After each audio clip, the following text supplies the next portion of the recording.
Halo, selamat siang Tribunor. Senang sekali saya Mesya Marasabesi bisa menyapa Anda kembali di Tribun Ambon hari ini, edisi 27 Juli 2026. Di mana sejumlah informasi terbaru dari Kota Ambon dan sekitarnya akan kami hadirkan untuk Anda. Kita mulai dengan berita pertama. Kebakaran hebat di Batu Meja Ambon, ruko dan rumah warga hangus dilalap api. Kebakaran melanda kawasan Jalan Jenderal Ahmad Yani, Kelurahan Uritetu, Kecamatan Sirimau, Kota Ambon, Sabtu 25 Juli 2026 malam. Insiden tersebut menghanguskan satu unit rumah toko atau ruko dan satu rumah warga. Pantauan di lapangan, 4 unit mobil pemadam kebakaran dikerahkan ke lokasi untuk menjinakkan si jago merah. Tampak api cepat membesar karena bangunan ruko didominasi material kayu. Mobil pemadam pun terlihat harus bolak-balik mengisi air guna mempercepat proses pemadaman. Warga sekitar Ike Maitimu mengaku pertama kali mengetahui kebakaran saat melihat asap tebal membumbung dari arah lokasi.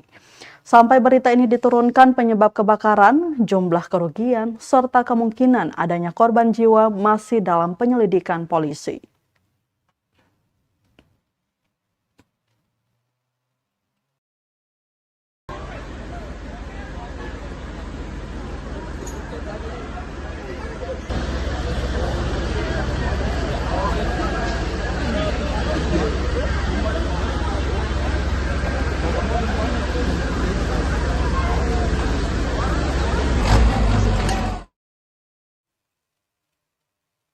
Kronologi kebakaran di Batu Meja Ambon hanguskan 4 kios dan 1 rumah warga. Kebakaran hebat melanda kawasan Jalan Ahmad Yani RT 001 RW 001 Kelurahan Batu Meja Kecamatan Sirimau Kota Ambon Sabtu 25 Juli 2026 malam. Insiden tersebut menghanguskan 4 kios atau pondok dagangan serta 1 unit rumah warga. Tidak ada korban jiwa dalam peristiwa tersebut, namun api yang dengan cepat membesar menyebabkan bangunan beserta barang dagangan dan perabotan milik warga ludes terbakar. Kasih Humas Polresta Pulau Ambon dan Pulau-Pulau Lease Ibda Janet Luhukai menjelaskan kebakaran terjadi sekitar pukul 23:10 waktu Indonesia Timur. Berdasarkan keterangan saksi Martinus Manu, 56 tahun, saat kejadian dirinya berada di depan sebuah dealer Honda yang berjarak sekitar 7 meter dari lokasi kebakaran. Tiba-tiba ia mendengar teriakan warga yang berteriak kebakaran. Martinus kemudian bergegas menuju sumber suara dan melihat kepulan asap tebal disertai kobaran api yang berasal dari dalam kios milik Sandra Huwai. Melihat kejadian itu, warga sekitar langsung berupaya memadamkan api secara manual menggunakan ember berisi air. Namun upaya tersebut tidak membuahkan hasil karena kios dalam keadaan terkunci sehingga api terus membesar. Kobaran api kemudian merambat ke deretan kios lainnya hingga akhirnya menjalar ke bagian belakang rumah milik John Tamala. Martinus juga mengungkapkan bahwa kios milik Sandra Huwai sudah tidak beroperasi selama sekitar 1 bulan terakhir karena suaminya, Sony, menderita stroke. Selama kios tidak digunakan, kunci bangunan sempat dititipkan kepada istri Martinus, Ida Manu, yang memiliki kios di sebelahnya. Namun sekitar 2 hari sebelum kebakaran, Sandra mengambil kembali kunci tersebut. Dari informasi yang dihimpun polisi, Ida Manu menduga kebakaran dipicu arus pendek listrik di dalam kios Sandra Huwai. Menurutnya, sejumlah pedagang kuliner di sekitar lokasi kerap menggunakan aliran listrik dari kios tersebut melalui kabel penghantar berukuran kecil. Sementara lampu yang digunakan memiliki daya hingga 50 watt. Dugaan sementara polisi juga mengarah pada korsleting listrik yang terjadi di dalam kios tersebut. Sementara itu, saksi lainnya John Tamala, 65 tahun, mengaku sedang tidur ketika mendengar teriakan kebakaran. Ia langsung keluar rumah dan melihat api sudah membesar disertai asap pekat dari kios milik Sandra Huwai. Karena api mulai mendekati rumahnya, John bersama keluarganya berupaya menyelamatkan barang-barang yang masih sempat dievakuasi sebelum bangunan terdampak kobaran api.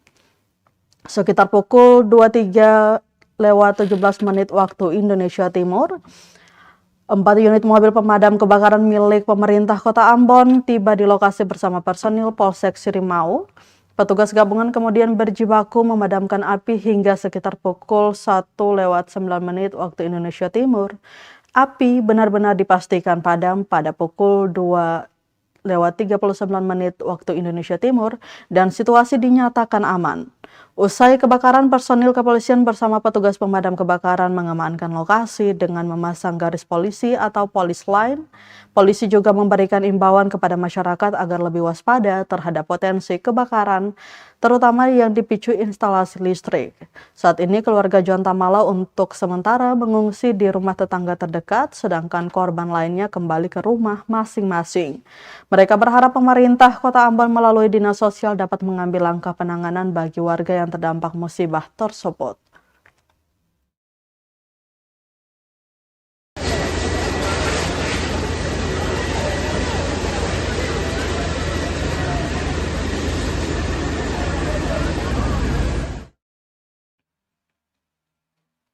Tribuners, warga Ambon temukan benda misterius diduga bom pesawat peninggalan Perang Dunia.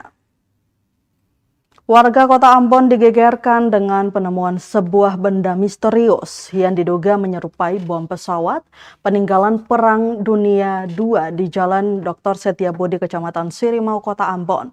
Tepatnya di depan Gedung Percetakan Negara, Minggu 26 Juli 2026. Benda berbahan besi tersebut ditemukan secara tidak sengaja saat warga melakukan penggalian untuk meratakan lahan yang rencananya akan dijadikan area parkir.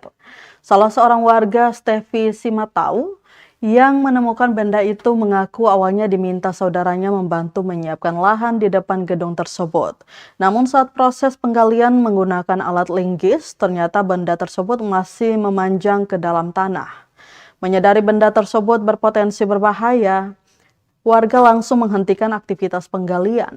Penemu kemudian berkoordinasi dengan wartawan Tribun Ambon, Jenderal Louis, yang selanjutnya menghubungi pihak kepolisian melaporkan temuan tersebut. Sekitar pukul 8 malam, personil kepolisian tiba di lokasi kejadian. Aparat langsung memasang garis polisi atau polis line untuk mengamankan area dan mencegah warga mendekati titik penemuan benda misterius tersebut. Sementara itu, Pasimen dan Gegana Brimopolda Maluku AKP Beli Roga mengatakan pihaknya belum dapat memastikan jenis benda yang ditemukan karena sebagian besar masih tertimbun di dalam tanah. Ia menjelaskan berdasarkan identifikasi awal, bentuk benda tersebut memang menyerupai bom pesawat, namun kepastian mengenai jenis maupun kondisinya baru dapat diketahui setelah proses evakuasi dilakukan. Menurut Li Roga, tim juga belum dapat memastikan apakah benda tersebut masih aktif atau sudah tidak berfungsi. Ia menegaskan masyarakat diminta tidak berspekulasi sebelum proses identifikasi selesai dilakukan. Hingga Minggu malam, lokasi penemuan masih dipasangi garis polisi dan dijaga aparat kepolisian. Tim Gegana Brimopolda Maluku dijadwalkan melakukan penggalian dan identifikasi lebih lanjut pada Senin 27 Juli 2026 untuk memastikan jenis serta tingkat bahaya benda misterius tersebut.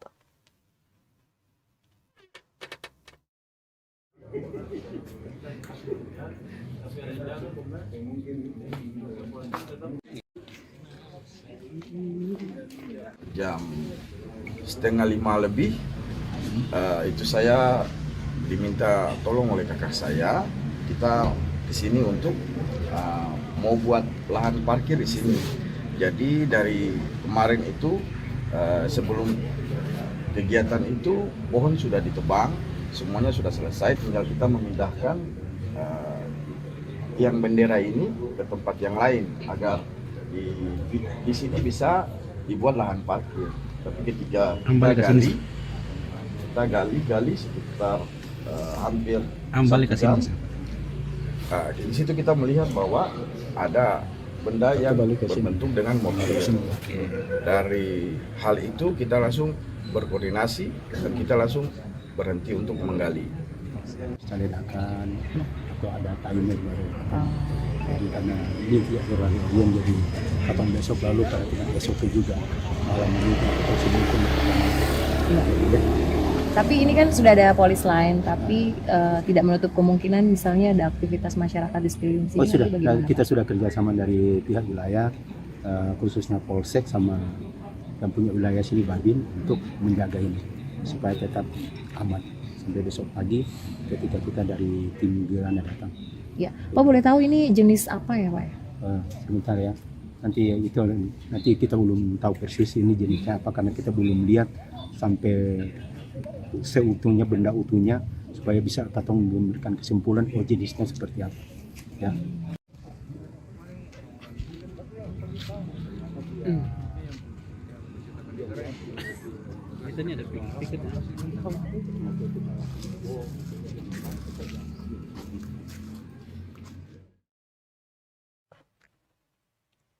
Kita ke berita lainnya, Tribuners, 2 hari dicari penyelam pemanah ikan di Tanimbar ditemukan meninggal 150 meter dari lokasi hilang.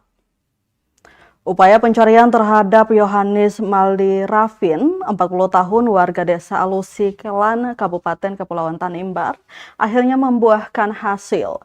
Setelah 2 hari dilakukan operasi pencarian, korban yang dilaporkan hilang saat menyelam sambil memanah ikan ditemukan dalam kondisi meninggal dunia Minggu 26 Juli 2026. Tim SAR gabungan menemukan korban sekitar pukul 1 siang di perairan desa Lor Neumbun, sekitar 150 meter dari lokasi awal korban diduga tenggelam. Jenazah kemudian dievakuasi menuju desa Alusi Kelan untuk diserahkan kepada pihak keluarga. Koordinator Possar Saumlaki Wahyunan Samal mengatakan operasi pencarian kembali dilanjutkan pada hari kedua setelah korban dilaporkan hilang saat menyelam memanah ikan pada Sabtu 25 Juli 2026. Ia menjelaskan korban ditemukan tidak jauh dari lokasi awal kejadian.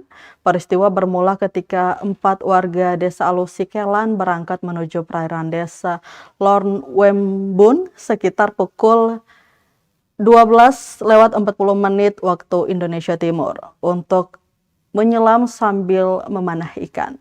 Namun hingga sekitar pukul 5 pagi hanya 3 orang yang berhasil kembali ke pesisir, sementara Yohanes Malirafin tidak kunjung muncul ke permukaan. Rekan-rekan korban sempat melakukan pencarian secara mandiri tetapi tidak membuahkan hasil.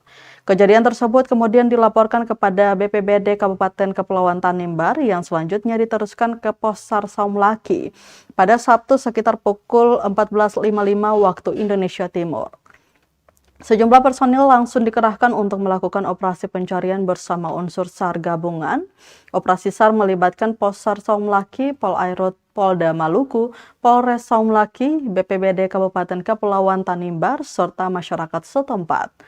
Tim menggunakan rescue car, rubber boat, dan longboat milik warga untuk menyisir lokasi pencarian meski harus menghadapi hujan ringan, angin barat hingga barat laut dengan kecepatan mencapai 31 knot, serta tinggi gelombang sekitar 2,5 meter.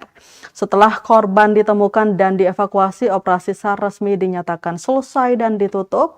Seluruh unsur SAR yang terlibat dikembalikan ke satuan masing-masing.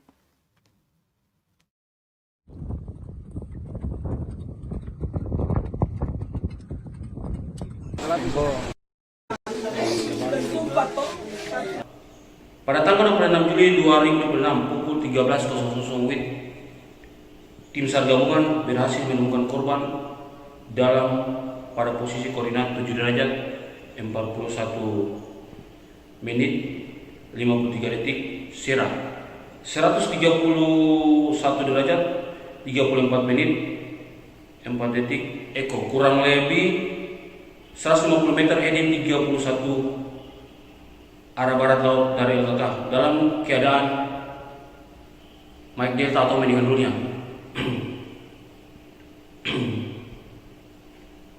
Dengan ditemukannya korban dalam keadaan meninggal dunia dan telah dievakuasi menuju desa Alusi Kelan, Kabupaten Kepulauan Tanimbar, maka operasi pencarian dan pertolongan dinyatakan selesai dan ditutup. Kepada unsur yang terlibat dikembalikan kesatuannya masing-masing dengan ucapan terima kasih.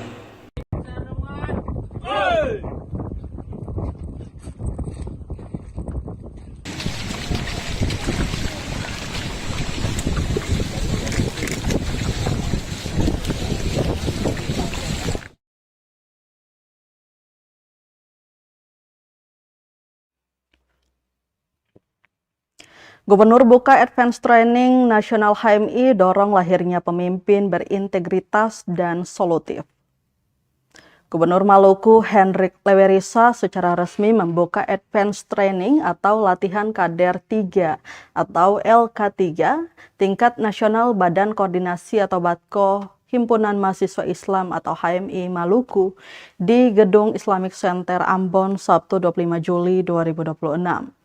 Kegiatan yang mengusung tema Intelijensia HMI, ikhtiar menjawab krisis multidimensi menuju masyarakat kita. Ini diikuti kader HMI dari berbagai daerah di Indonesia yang telah melalui proses seleksi sesuai ketentuan organisasi.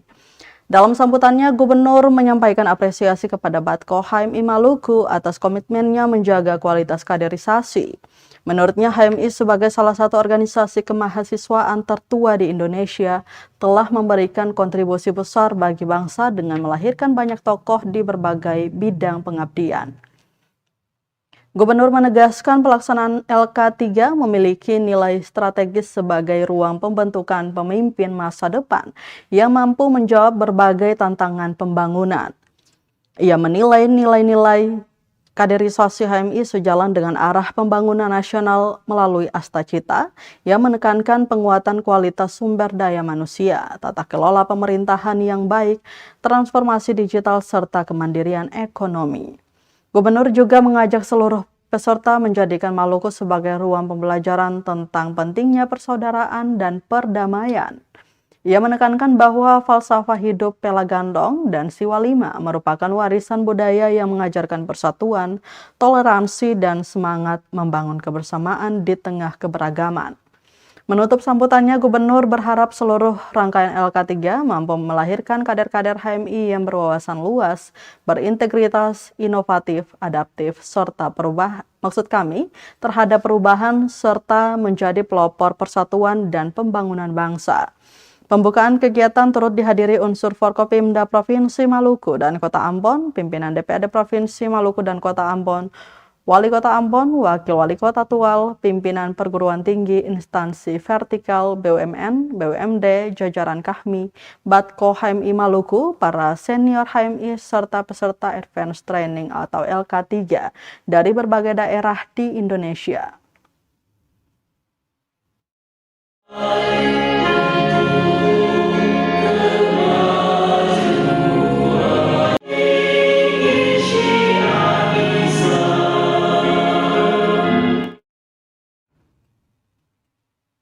Kita ke berita terakhir, Tribuners.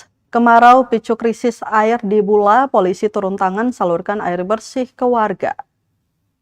Musim kemarau yang berkepanjangan mulai memicu krisis air bersih di sejumlah wilayah di Kota Bula, Kabupaten Seram bagian timur SBT Maluku.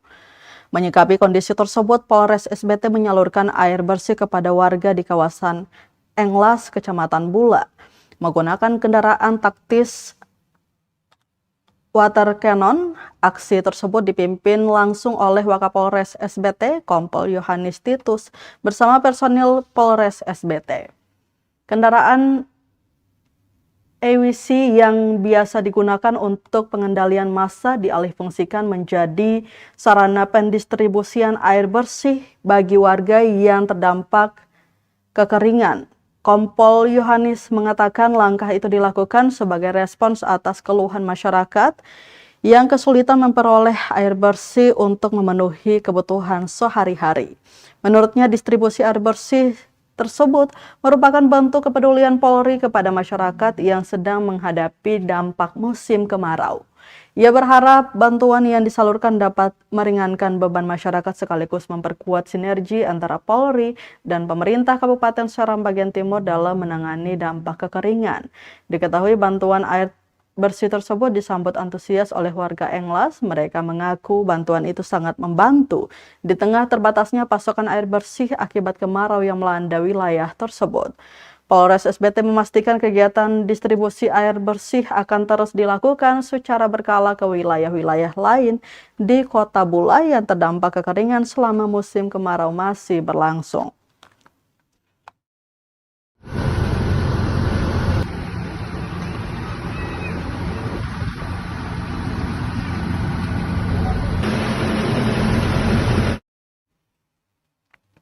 Tribuners, berita tadi sekaligus menutup rangkaian kebersamaan kita di Tribun Ambon hari ini, edisi 27 Juli 2026.